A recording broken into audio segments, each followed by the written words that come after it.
In the councils of government, we must guard against the acquisition of unwarranted influence, whether sought or unsought, by the military-industrial complex. The potential for the disastrous rise of misplaced power exists and will persist. We must never let the weight of this combination endanger our liberties or democratic processes. We should take nothing for granted. Only an alert and knowledgeable citizenry can compel the proper meshing of the huge industrial and military machinery of defense with our peaceful methods and goals, so that security and liberty may prosper together.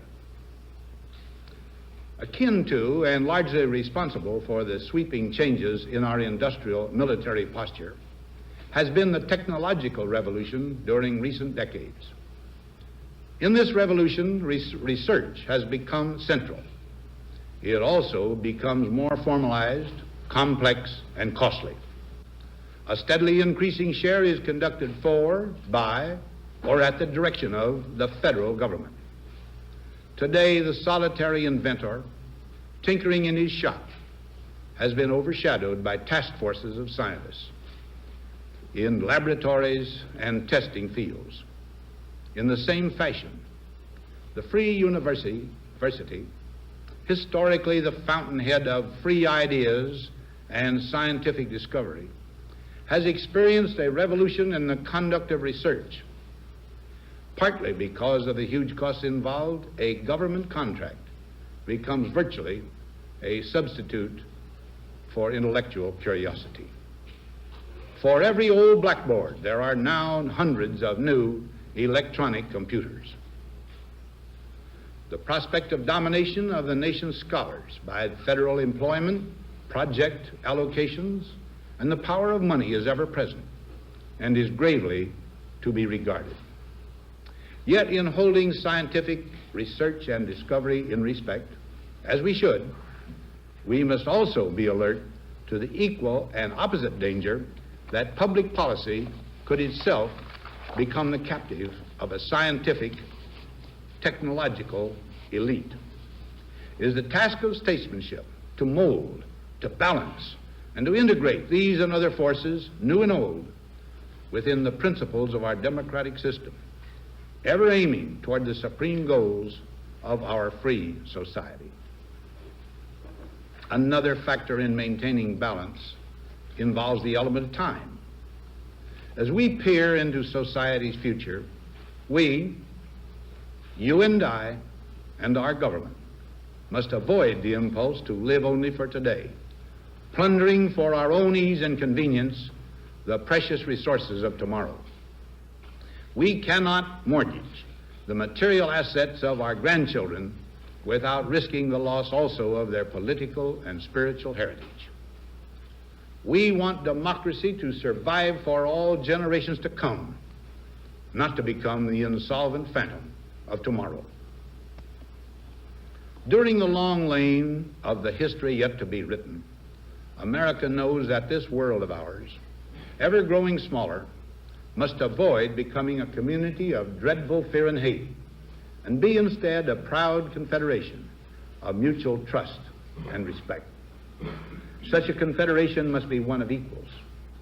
The weakest must come to the conference table with the same confidence as do we, protected as we are by our moral, economic, and military strength. That table, though scarred by many past frustrations, cannot be abandoned for the certainty agony of disarmament of the battlefield. Disarmament with mutual honor and confidence is a continuing imperative. Together we must learn how to compose differences, not with arms, but with intellect and decent purpose. Because this need is so sharp and apparent, I confess that I lay down my official responsibilities in this field with a definite sense of disappointment. As one who has witnessed the horror and the lingering sadness of war, as one who knows that another war could utterly destroy this civilization, which has been so slowly and painfully built over thousands of years, I wish I could say tonight that a lasting peace is in sight. Happily, I can say that war has been avoided. Steady progress toward our ultimate goal has been made, but so much remains to be done. As a private citizen, I shall never cease to do what little I can to help the world advance along that road. So in this, my last good night to you as your president, I thank you for the many opportunities you have given me for public service in war and in peace. I trust in that service, you find some things worthy. As for the rest of it, I know you will find ways to improve performance in the future. You and I, my fellow citizens, need to be strong in our faith that all nations under God will reach the goal of peace with justice. May we be ever unswerving in devotion to principle, confident but humble with power, diligent in pursuit of the nation's great goals. To all the peoples of the world, I once more give expression to America's prayerful and continuing aspiration.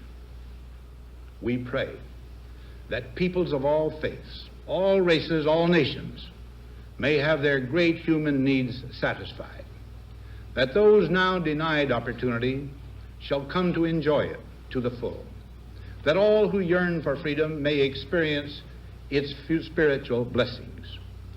Those who have freedom will understand also its heavy responsibility, that all who are insensitive to the needs of others will learn charity, and that the scourges of poverty, disease, and ignorance will be made disappear from the earth, and that in the goodness of time, all peoples will come to live together in a peace guaranteed by the binding force of mutual respect and love.